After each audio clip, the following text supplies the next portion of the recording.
You know what's great about sports?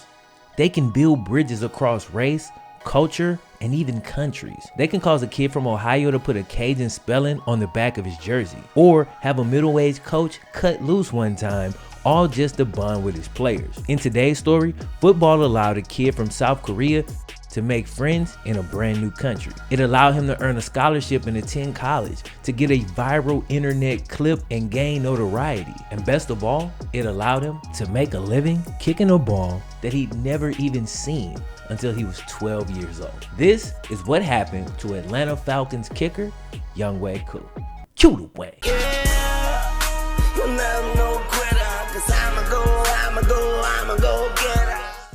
Yo, real quick, if you enjoy these videos, please consider clicking the like button, as that allows the channel to continue to grow. If you're brand new, maybe click the subscribe button, enable your notifications. That way, every single Thursday when I drop these, you know about it. Yeah.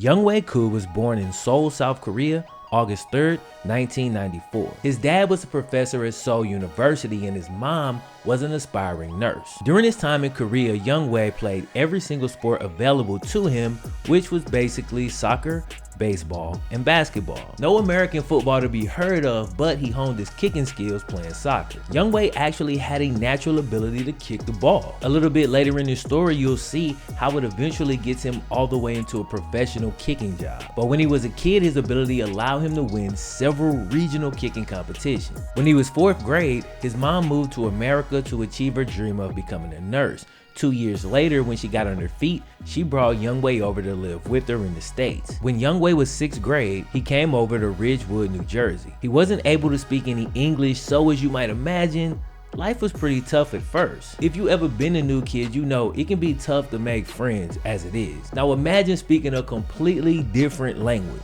That gotta be a lonely ass feeling, I can't lie. But as we discussed in the intro, sports has a way of breaking down barriers. Younghoe impressed his new classmates with his elite soccer skills, but like I mentioned earlier, American football wasn't a thing in South Korea. So the first time he actually saw a football was when he was 12 years old at recess. He watched his classmates playing two-hand touch, but after a while, his new friends wanted to see if his kicking skills would translate from soccer over to football. They was like, yo, kick the ball. And legend has it, Younghoe lined it up and kicked the living out of the ball. His classmates were impressed, so they helped him to get into organized ball. So you got a kid from a whole nother country impressing his classmates, which leads to him joining the actual football team, which would eventually land him in the NFL. One of the dopest ways to start off an NFL career. The next year, Younghoe joined the 7th grade football team, but his parents didn't know what football was either. And because of that, they weren't all that keen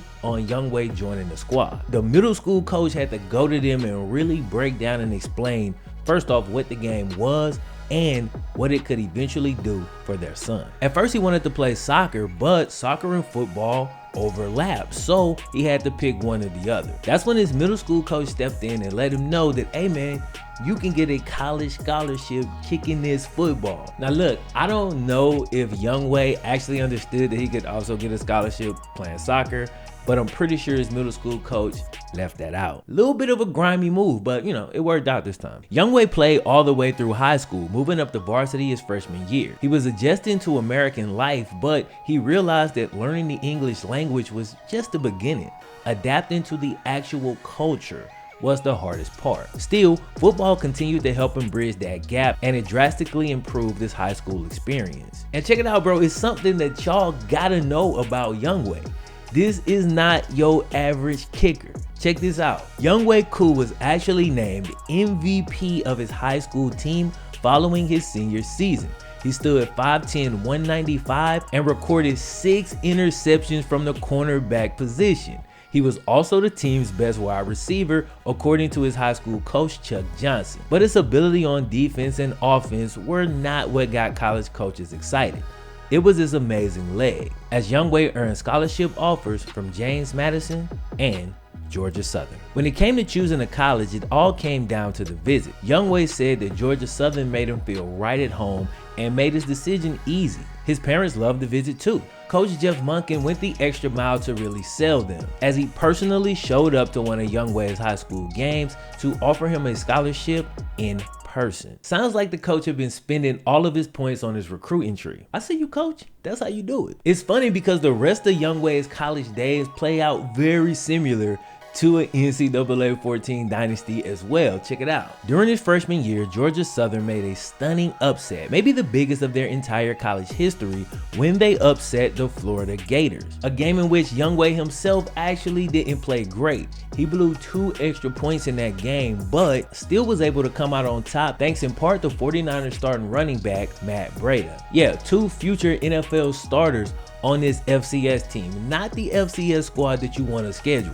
So GSU took that momentum, went on to win a small bowl game, increased their star rating, and then went from an FCS school all the way up to the Sun Belt. So now they're officially D1. Then things got a little bit too much like NCAA as the coach dipped out in the coaching carousel. I guess NCAA give it and NCAA take it away. During Younghoe's junior year, somebody recorded him doing this before practice. Boom, instantly Younghoe became an internet sensation. Twitter went crazy and this gave him some notoriety, but he'd realized later that once he got to the NFL, all of his teammates had seen the clip, but they had absolutely no idea it was him. Still, this is something that likely helped him get onto NFL scouts' radar. During Younghoe's junior season, he went 28 of 28 on extra points and 7 of 9 on field goals. His senior year was his best as he missed only 1 extra point and 1 field goal on the entire year, with his longest kick being a 53-yarder. Younghoe set a school record for field goal percentage, making 88.6% of his kicks. He was named to the All-Sun Belt team and became Georgia Southern's first ever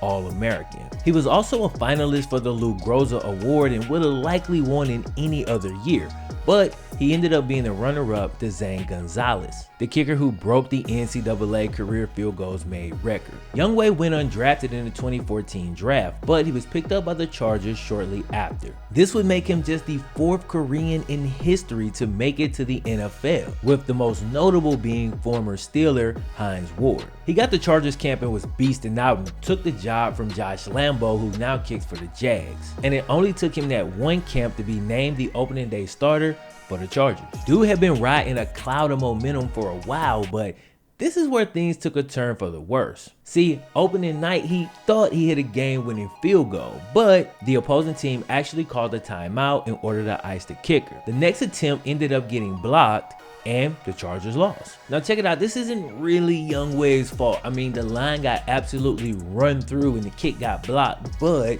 he didn't make the game-winning field goal, so blame goes to him. The very next week against Miami, final seconds, game on the line, 19-17. Younghoe is called upon again to kick a 44-yarder for the win, but he missed it. Gotta think that first week was in his head and his growing pains were really becoming evident. Over the course of the next 2 weeks, he didn't miss an extra point and he didn't miss a kick, but the Chargers were 0-4. They needed somebody to scapegoat and it ended up being the undrafted kicker out of Korea. Younghoe got cut. Quite a bit of time would pass before the undrafted kicker would ever get another opportunity. It was the first real adversity he dealt with within the sport itself. He'd solved so many of his problems coming from South Korea by playing the game, but now the game itself was the issue.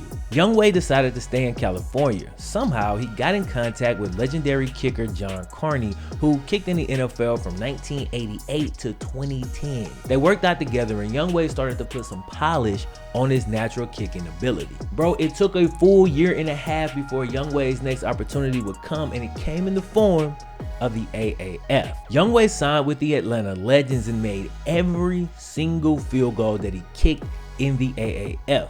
He wanted to show the world what a year and a half of training could do for you. As we all know, the AAF went under before they could even complete their first season. But his short stint in the startup league actually got him his next opportunity in the NFL. And this is why I say all of these leagues are important, bro. I know a lot of people like to hate on the XFL, but you had a cat like this who wasn't gonna get another opportunity if not for the AAF. He went out there, he showed what he can do, and it got him his next chance. In 2019, Younghoe signed with the Patriots practice squad after Steven Gostkowski went down with an injury. That situation ended up leading to another opportunity with the Falcons when kicker Matt Bryant was just missing kick after kick. He actually was 2 of 6 that year. Younghoe swooped in and took advantage of his new role.